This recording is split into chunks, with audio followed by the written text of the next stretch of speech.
वराहश्याम भगवान की जय।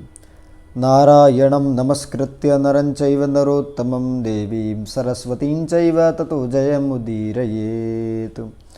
नमस्तस्मै वराहाय लीलयोद्धरते महीं खरमध्यगतो यस्य मेरुः खणखणायते।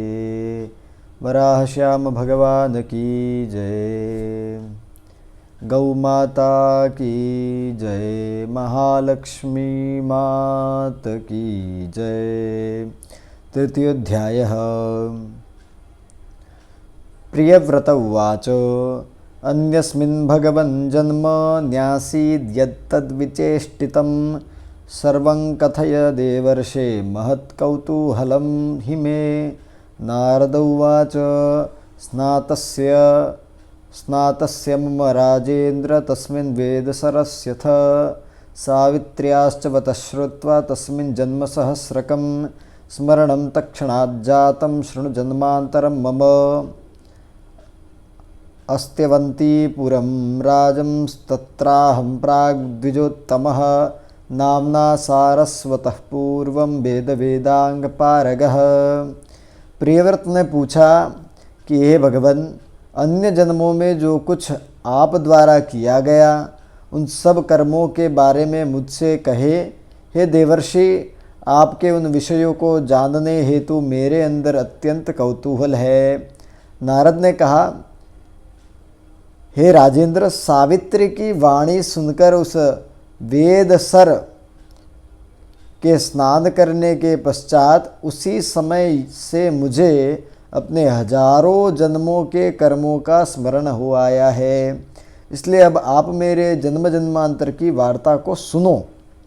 हे राजन, अवंतीपुर नाम की एक नगरी है। पहले मैं उस नगरी में एक सारस्वत नाम का वेदांग पारग कुलीन ब्राह्मण था। हे राजन, अन्यकृत नाम के युग में मैं बहुत सारे सेवकों, पारिवारिक जनों, बहुत सारे धन धान्यों वाला परम बुद्धिमान ब्राह्मण था। एक बार मैं एकांत में विचार करने लगा कि मुझे इस द्वंद्व रूप संसार से क्या करना है। इसलिए मैं अपना सर्वस्व पुत्रों को सौंप कर तप करने हेतु दृढ़ संकल्प लेकर जल्दी ही सारस्वत सरोवर पर चला जाऊं। इस प्रकार विचार करने के बाद मैंने कर्मकांड द्वारा केशव को, यज्ञों से देवताओं को और श्राद्ध द्वारा पितरों को तथा अन्य जनों को भी तृप्त किया। हे राजन, उसके बाद तप करने की दृढ़ संकल्प बुद्धि से मैं सारस्वत नाम के सरोवर की ओर चल दिया।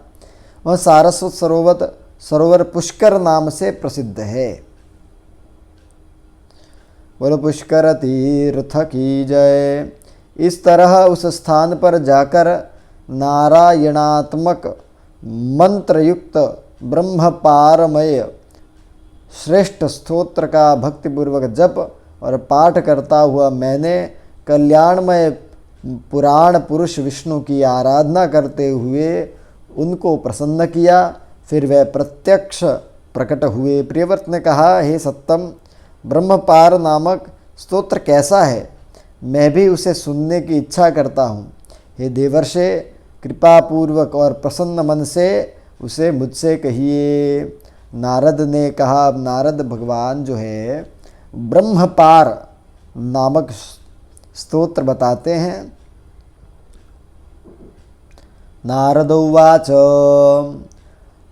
परम्पराणामृतं पुराणं पारं परं विष्णुमनन्तवीर्यं नमामि पुरुषं पुराणं पारायणं पारगतं पराणाम।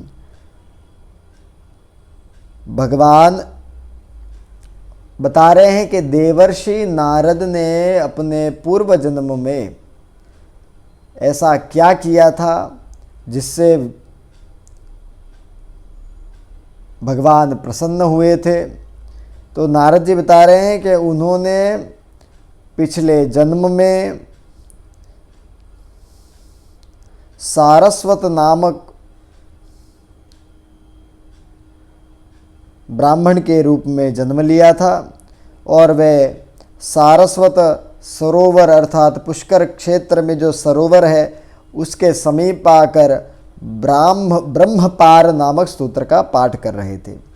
तो अब वह प्रियव्रत को ब्रह्मपारक नामक स्तोत्र को सुनाते हैं। ध्यान से सुनिए। नारद उवाच परम्पराणामृतं पुराणं पारम्परं विष्णुमनन्तवीर्यं नमामि नित्यं पुरुषं पुराणं परायणं पारगतं पराणां पुरातनं त्वप्रतिमं पुराणं परापरं पारगमुग्रतेजसं गम्भीरधियां प्रधानं नतोऽस्मि देवं हरिमीशितारं परात्परं चापरमं प्रधानं परास्पदं शुद्धपदं विशालं परात्परेशं पुरुषं पुराणं नारायणं स्तौमि विशुद्धभावः पुरापुरं शून्यमिदं ससर्ज तदास्ति तत्त्वात् पुरुषः प्रधानं जने प्रसिद्धः शरणं ममास्तु नारायणो वीतमलः पुराणः पारं परं विष्णुमपाररूपं पुरातनं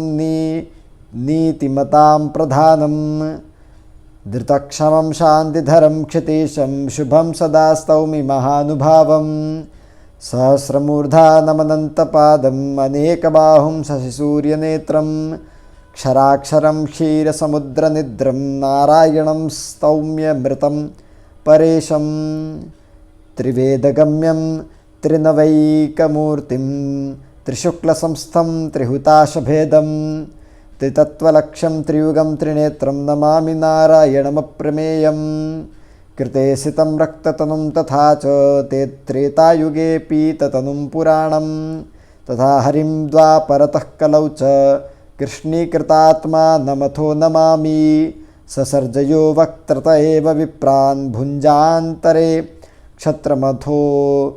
क्षत्रमथोरुयुग्मे विशः पदाग्रेषु तथैव शूद्रान् नमामि तं विश्वतनुं पुराणं परात्परं पारगतं प्रमेयं युधां पतिं कार्यत एव कृष्णं गदासि चर्मण्यभृतोत्थपाणिं नमामि नारायणमप्रमेयम् इति स्तुतो देववरः प्रसन्नो जगादमाम्नि रदतुल्यघोषः परं वृणीष्वेत्यसकृत्ततोऽहं तस्यैव देहे लयमिष्टवांश्च।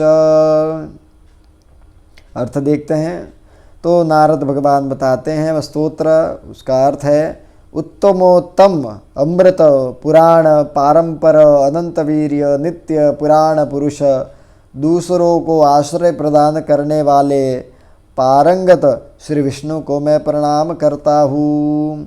पुरातन अप्रतिम पुराण परापर पारगामी उग्र तेज धारण करने वाले गंभीरों में भी अत्यंत गंभीर विद्वानों में भी प्रधान संसार के नियामक भगवान देव को हरि को मैं प्रणाम करता हूँ। परात्पर अद्वितीय प्रधान परास्पद शुद्ध पद विशाल परात्परेश पुराण पुरुष नारायण की मैं विशुद्ध भाव से स्तवन करता हूँ। श्री नारायण के द्वारा बहुत पहले ही शून्य पर ही सर्जना की गई, अतः उस काल में स्थित होने से वह पुरुषों में भी प्रधान रूप से सुख्यात है। वह वीतमल अर्थात निर्मल पुराण नारायण भगवान मुझे अपना शरण प्रदान करे। पारंपार अपार रूप पुरातन नीतिमानों में भी प्रधान क्षमावान शांतिधर कल्याण स्वरूप महानुभाव क्षितीश की मैं सदा वंदना करता हूँ। सहस्र शीर्ष अनंत पाद अनेक बाहु चंद्र और सूर्य जैसे नेत्रों वाले क्षर तथा अक्षर क्षीर सागर में शयन करने वाले अमृत परेश नारायण की स्तुति करता हूँ। त्रिवेदगम्य त्रिनवैकमूर्ति त्रिशुक्ल संस्थ निर्हिताश भेद त्रितत्वलक्ष्य त्रियुग त्रिनेत्र अप्रमेय नारायण को मैं प्रणाम करता हूँ। कृतयुग में श्वेत शरीर वाले, त्रेता में रक्त शरीर वाले, द्वापर में पीतवर्ण वाले शरीर वाले, कलयुग में कृष्ण वर्ण के शरीर वाले को नमस्कार करता हूँ। जिनके मुख से ब्राह्मण, भुजाओं के मध्य से क्षत्रिय, दोनों उरुओं से वैश्य तथा पद के अग्रभाग से शूद्र की उत्पत्ति हुई, मैं उन विश्वतनु पुराण पुरुष को प्रणाम करता हूँ। परात्पर पारगत प्रमेय योद्धाओं में भी श्रेष्ठ योद्धा, कार्यवश कृष्ण रूप में अवतार लेने वाले, हाथों में गदा तलवार ढाल धारण करने वाले अप्रमेय नारायण को मैं प्रणाम करता हूँ।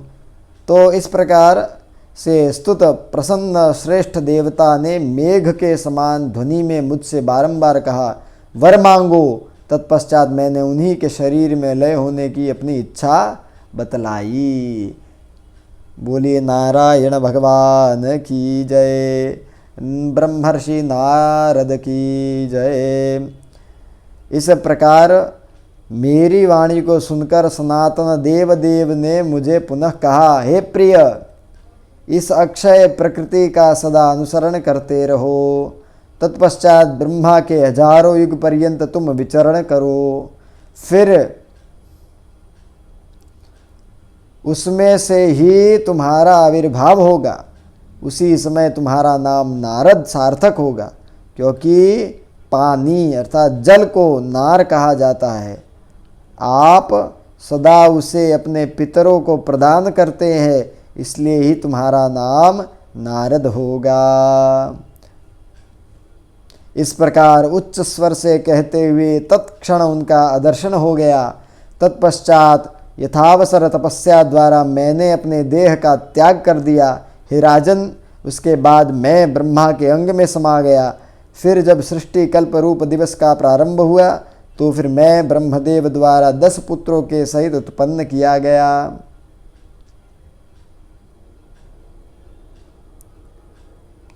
इस तरह अव्यक्त जन्मा ब्रह्मदेव के दिन का जो आदि होता है, वही निश्चय पूर्वक सभी देवताओं आदि की सृष्टि का आरंभ होता है। यदि वही अव्यक्त जन्मा ब्रह्मदेव संसार सहित सभी सृष्टि के धर्म से संपन्न प्रभु है।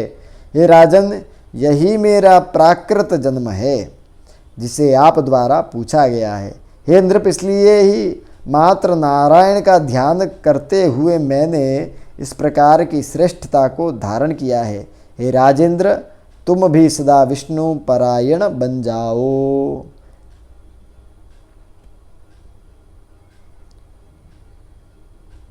तो नारद जी को ऐसा आशीर्वाद मिला कि ब्रह्मदेव के हजारों युग, अच्छा हमारे नहीं, देवताओं के भी नहीं, ब्रह्मदेव के हजारों युगों तक विचरण करेंगे। क्या कहा?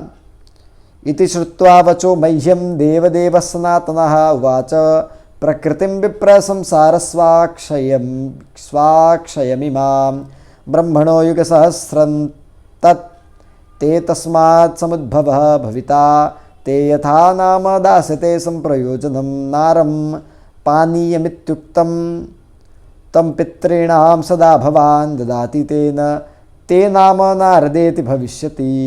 एवं उक्त्वा तद्गतो देवः सद्यो दर्शनमुच्चकैः अहं कलेवरं त्यक्त्वा कालेन तपसा तदा ब्रह्मणोऽङ्गे लयं प्राप्तस्तदोत्पत्तिं च पार्थिव दिवसे तु पुनः सृष्टो दशभिस्तनयैः सह दिनादिर्यो हि देवस्य ब्रह्मणो व्यक्तजन्मनः ससृष्ट्यादि समस्तानां देवादीनां न संशयः सर्वस्य जगतः सृष्टे रेशैव प्रभुधर्मतः एतन्मे प्राकृतं जन्म यन्मां पृच्छसि पार्थिव तस्मान्नारायणं ध्यात्वा प्राप्तोऽस्मि परतो नृप तस्मात् त्वमपि राजेन्द्र भव विष्णुपरायणः। इति श्रीवराहपुराणे भगवत्शास्त्रे तृतीयोऽध्यायः। बोलिए वराह श्याम भगवान की जय।